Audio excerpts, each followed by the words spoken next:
За өнөөдөр ингээд Монголын аж ахуйн нэгжүүд маш хүнд байдалд байна. Эдийн засгийн ерөнхий нөхцөл байдлаа сайж болж байна. За улс төрийн тогтворгүй байдлаа сайж болж байна, тийм ээ. Маш хүнд байдалд байна. Ингээд яагаад энэ хүнд байдалд орж байгаа нь ерөөсөө л хоёр хүчин зүйлсэл болчиход байгаа. Эхнийх нь татвар, тийм ээ. Татврын маш өндөр одоо дарамттай байгаа тийм. За одоо хүн болгон л харлаа нэг оны өмнө фэйсбүүкээр сошиал дээр яваадсан, тийм ээ.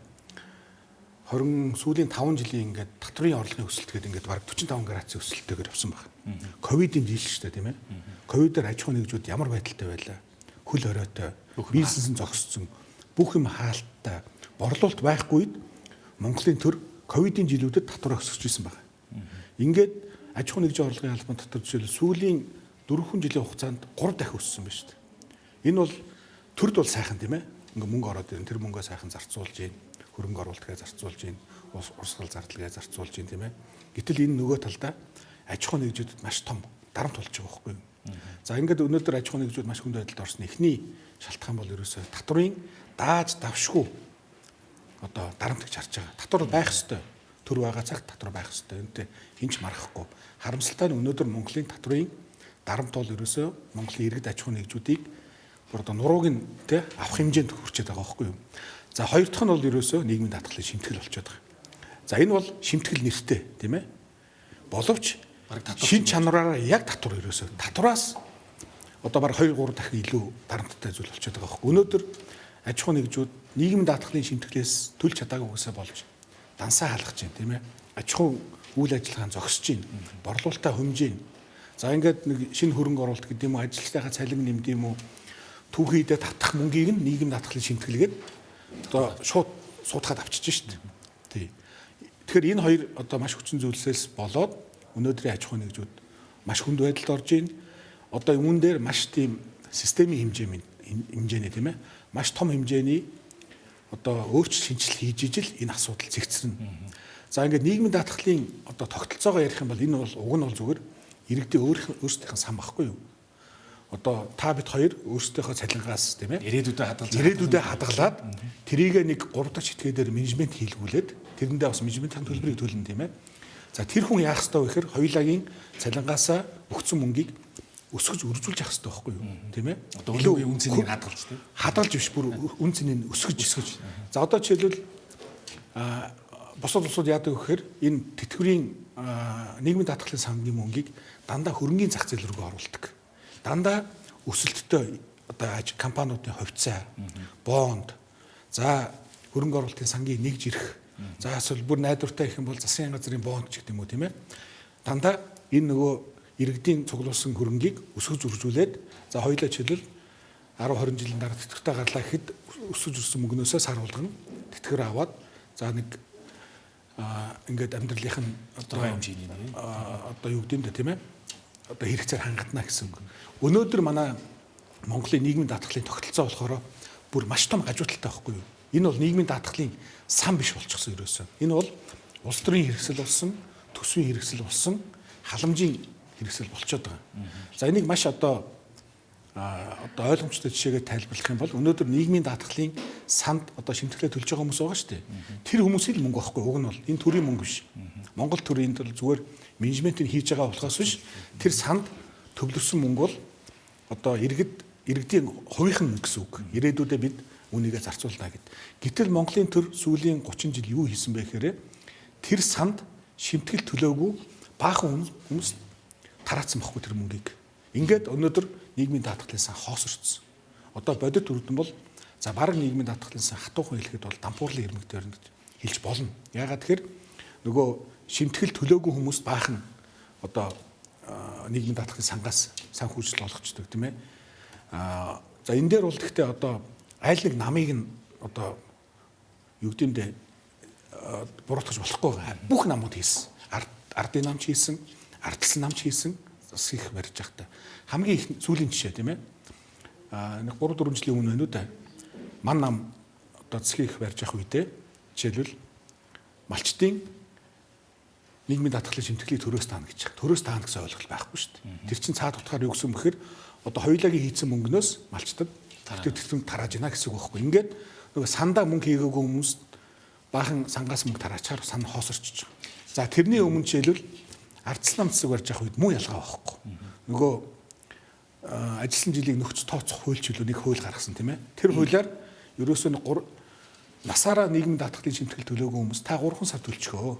Тэгэх юм бол нийгмийн даатгалын сангаас одоо ингээд тэтгэр авч болно хууль гаргаад баахан хүмүүс 3 сарын хураамж төлсөн одоо тэндээсээ 30 40 одоо 50 60 сарын тэтгэмж аваа авчиж шээ. Ингээд нөгөө нийгмийн даатгалын сан маань нөгөө анхныхаа ийм зорилтоосоо гажуудаад ерөөсөө л улс төрийн хэрэгсэл болсон байхгүй сонгогчдын саналыг авах тийм ээ халамжийн хэрэгсэл болсон. Мөнгө нийгмийн даатгалын сандаа мөнгө төлөөгүй хүмүүс одоо мөнгө олгодог хэрэгсэл болчиход байгаа. Эдийн засгийн хувьд таны зүгээс ингээ харахад одоо яг энэ бодлогын алдаатай эдгээр явж байгаа зүйлүүд нь жишээ нь төсвийн нөхөөсөнд орж байгаа ихэнх тохиолдолтой бас шууд холбож ойлгож болох уу? Гэхдээ энэ чинь төсвийн зарлага болчихж байгаа гэсэн үг байхгүй да. Халамжийн тийм ээ. Төсвөө санхүүжүүлж чадахгүй байгаа халамжаа нийгмийн даатгалаар санхүүжүүлсэн л гэсэн үг байхгүй да. Тэгэхээр нийгмийн даатгалын сангийн хөрөнгийг буюу хоёулаа хувийнхаа цалингаас хувийн сан үүсгээд хадгалж исэн мөнгийг одоо улс төрчд маань гэх юм уу тийм ээ. Улсын хурал засгийн газар маань халамжийн хэрэгсэл болгоо тараацсан гэсэн үг. Тэгэхээр энэ бол маш харамсалтай үр дүн, гэхдээ бодит үр дүн. Өнгөрсөн асуудал өнөөдөр бол нийгмийн даатгалын сан ямар ч мөнгө алга. За зарим иргэд нийгмийн даатгалын сангаас одоо хуулийн дагуу авах мөнгө авч чадахгүй байна. За баг одоо хатуухан тооцоо хийх юм бол 5-аас 10 за баг 10 хүрэхгүй жилийн явах дотор бүр нийгмийн даатгалын сан тэр чигтээ дампуурах эрсдэл байгаа. Нөхцөл байдал маань ийм байгаа юм байна. Тэгэхээр харин одоо хоёулаа бас шийдлийн тухай ярилцахад ялангуяа одоо жишээ нь олон улсууд бол тодорхой хэмжээний хувийн хөрөнгө оруулалтын санч гэдэг юм уу те тодорхой хувийн тийшээ чинь альтернатив хувилбаруудыг өгдөг шүү дээ. Нэг бол улсад та бүгдийг төлж ураалгаж бол эсвэл бас хувийн хөрөнгө оруулалтын сан руу тодорхой хувийн нөрөө хийгээд одоо хөрөнгөний зах зээлийг чинь дэмждэг ч гэдэг юм те. Тэгэхээр яг энэ тал дээр таны бас шийдлүүд яг эдийн засгийн үнийн үүднээс юу гэж хардаг? Гэхдээ одоо бид ингээд дэлхийд дээр байгаа 150 улсын нэг тийм ээ. За хөгжлөөр бол нэлээд хойно.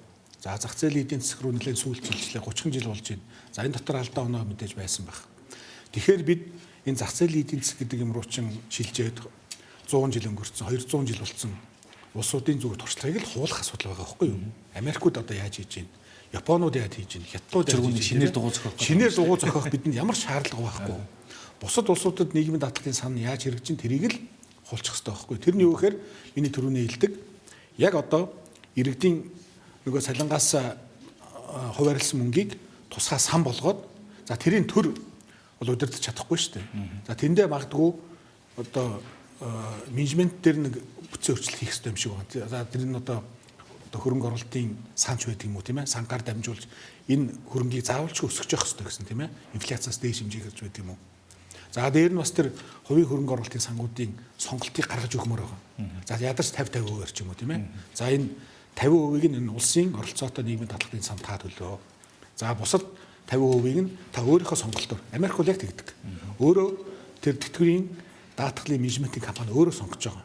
За тэр менежментийн компаниуд нь бас тэр хүмүүсийн одоо хуримтлалыг авахын тулд юугаар өрсөлдөг үзүүлэлтээрээ. За манайх жишээлбэл өнгөрсөн 10 жилийн хугацаанд бусад хүмүүсийн нийгмийн даатгал төлсөн мөнгийг жилийн 10% өсгсөн, 15% өсгсөн.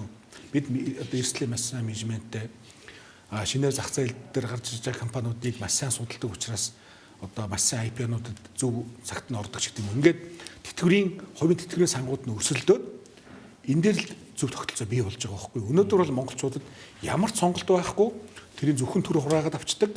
За ядаж тийм ээ. Ядаж тэр төр иргэдээс хурааж авсан мөнгөө өсгөж үржүүлээд яг тэр шимтгэл төссөн хүмүүст нь буцаага зарцуулдаг байсан бол асуудал нэг өөр. Харамсалтай нь үнэндээ манай Монголын төр одоо тэтгэвртэй зориулаад сар болгон ингээд арай хийж төлсөн мөнгийг нь шимтгэл төлөөгүй өөр хүмүүст халамжийн хэрэгсэл, төсвийн хэрэгсэл болгоод зарчаад байгаа л асуудал байгаа байхгүй. Тэгээ энийг засахгүйгээр одоо энэ 10 жилийн дараа, 15 жилийн дараа, 20 жилийн дараа тэтгэврт гарах хүмүүс жишээлбэл хов хоосон болно л гэсэн үг. Тэгээ энэ хэрвээ тэр тохиолдолд юу болох вэ, тийм ээ? Нийгмийг хамарсан маш том хямрал бий болно. Тэгэхээр одоо энэ нийгмийн даатгалын одоо шинжилгээг тийм ээ хийх цаг нь болцоод байна. Одоо тэгэхээр бас төр байгаа цагт одоо бодвол тэр том дарга сайд нар маань боддог л байлгүй дээ. Тэгэхээр өөрчлөлт гарах байх л гэж бодож байна. Сүүлийн нэг асуултыг бас асуумаар. Тэр нь юу гэхээр ерөнхийдөө яг өнөөгийн нөхцөл байдалд бол нөгөө ажил олгогч болон ажилтан хоёроос хоёулангаас нь нийгмийн даатгалын хувь шимтгэлийг авч байгаа шүү дээ. За бүтцээр нь аваад үзэх бараг нийтдээ 23%-ийг авчиж байгаа ч тийм. Тэгэхээр энэ тохиолдолд нөгөө талд бол бизнес эрхлэгчдийн хамгийн том шүүмжил бол мэдээж ягаад ажил олгогчийн өндрийг өгч байгаа юм бэ гэдэг юм асуудал байгаа шүү дээ. Энэ дээр таны ер нь байр суурь юу гэж байна? Гэхдээ яг миний байр суурь бол ер нь бүх мөнгийг л яг энэ томьёол واخгүй юу? Хуваараа нөгөө ажил олгогч төлж байгаа, ажилтаа өөрөө төлж байгаа. Цаад утгаараа тэр бүх мөнгөний чинь ажил олгогч төлж байгаа واخгүй юу? Тэгээ энэ өнөөдөр маш том дарамт болчиход байна шүү дээ. Тий. Хэмжээний хувьд. За тэгэхээр одоо энэ нийгмийн даатгалын шинжилгээний одоо эхлэл тавигдах юм бол хоёр асуудал яригдах. Эхнийх нь хоёулагийн сая ярьдаг тогтолцооны асуудал тийм ээ. Үе менежментийн сан. За төр нь аваа явлаа гэхэд халамж болоо тараачдгүй нэг асуудал байна. Дараагийнх нь одоо хувь хэмжээ. Өнөөдөр бол яг нийгмийн даатгалын шимтгэл бол дээр нь нөгөө татвартайгаа нийлчихээрээ давхар татвар болоод аж ахуй нэгжүүдэд дааж давшгүй хүнд ачаа болчиход байгаа байхгүй юу? Би зүгээр ингийн тооцоож үзсэн. 45% дарамт болчиход байгаа. Одоо хүн амын орлогын татвараа нэмэхээр нийгмийн даатгалын шимтгэл дээрээ хүн амын орлогын татвараа нэмчихээрээ 45% дарамт болчихж байгаа. 3 одоо ажилтнаа 2.5 сая төгрөг өгөхийн тулд сая төгрөг гар дээр шүү дээ тийм ээ. Гар дээр нь 2.5 сая төгрөг өгөхийн тулд ажил олгогч сая төгрөгийг улсад өгч байгаа байхгүй. Яг тэр сая төгрөгийг яг 600 400-аар нь ажил олгогчоос ажилтнаас гэж хувааж байгаа боловч тэр сая төгрөгийг ажил олгогч л өгч байгаа шүү дээ. Тэгээ энэ цаад утгаараа өнөөдрийн Монголын аж ахуй нэгжүүдэд маш том дааж давшгүй одоо ачаа болчиход байгаа. Ингээд ер нь бол одоо нийгмийн даатгалаас болж тийм ээ шимтгэлээ төлөөгөөс болж дансаа хаалгасан компани гэж өмнө бол 5 жилийн өмнө 10 жилийн өмнө дуулдаг байлаа шүү дээ. Сүүлийн одоо 2-3 жилийн хугацаанд ялангуяа ковидоос хойш нийгмийн даатгалын шимтгэлээ төлж чадаагүйгээс болж дансаа хаалгалаа битүүмжлүүлээ гэсэн компани хэдэн хардсан мянган гараа бий боллоо шүү дээ. Энэ юуг харуулж байгаа нэхээр энэ аж ахуй нэгжүүдийн буруу биш байхгүй юу? Монгол төрийн бодлого нь буруу байна. Тийм ээ? Иргэд аж ахуй нэгжүүдтэй дааж давшгүй том ачаа өөрүүлээд байна гэдгийг л илэрхийлэх байхгүй юу?